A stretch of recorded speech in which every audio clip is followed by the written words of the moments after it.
عبدالرحمن بھائی، ہماری یوتھ ہے وہ زیادہ تر میوزک کی طرف جا رہی ہے، تو اسلام میں میوزک کے بارے میں کیا کانسیپٹ ہے یہ ہمیں آپ تھوڑا سا بتائیں گے؟ جی، بات تو آپ کی بالکل درست ہے۔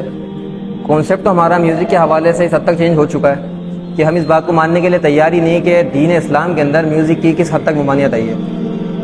ہم اس بات کو سمجھنے کے لیے تیار نہیں۔ گناہوں کی بھی اب سمجھ لیں دو قسم ہوتی ہیں۔ ایک گناہ وہ کہ میں گناہ کر لوں اور گناہ کرنے کے بعد مجھے شرمندگی ہو اور پھر میں اس کے اوپر معافی مانگ لوں اللہ سے، اللہ رب العالمین بالکل اس چیز پر قادر ہے کہ مجھے معاف کر دے۔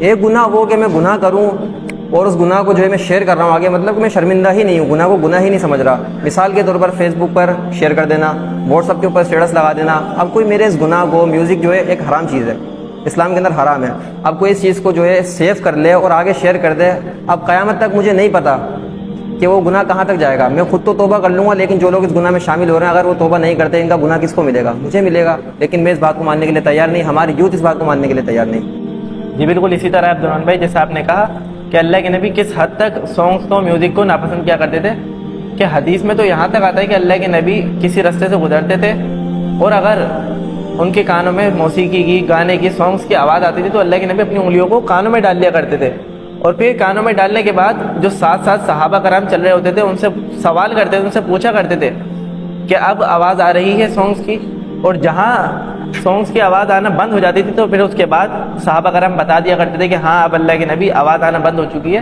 تو پھر اس کے بعد اللہ کے نبی اپنی انگلیوں کو کانوں سے نکالا کرتے تھے۔ اس حد تک اللہ کے نبی سانگس کو، میوزک کو ناپسند کیا کرتے تھے۔ اب آپ اس حدیث سے اس بات کا اندازہ لگا سکتے ہیں کہ اللہ کے نبی نے اس عمل کو کس حد تک ناپسند کیا ہے۔ اب آپ اس کو سائنٹیفکلی طور پہ بھی دیکھیں تو میوزک کی جو بیٹس اور اس کی وائبریشنز ہیں وہ آپ کے دماغ پہ اس طرح سے اثر کرتی ہے کہ آپ اپنے سوچنے اور سمجھنے کی صلاحیت کو کھو بیٹھتے ہیں، لیکن ہم لوگ اس بات کو تسلیم کرنے کے لیے تیار ہی نہیں ہیں۔ ہم اس چیز پہ لگے ہوئے ہیں اور ایک حد تک لگے ہوئے ہیں۔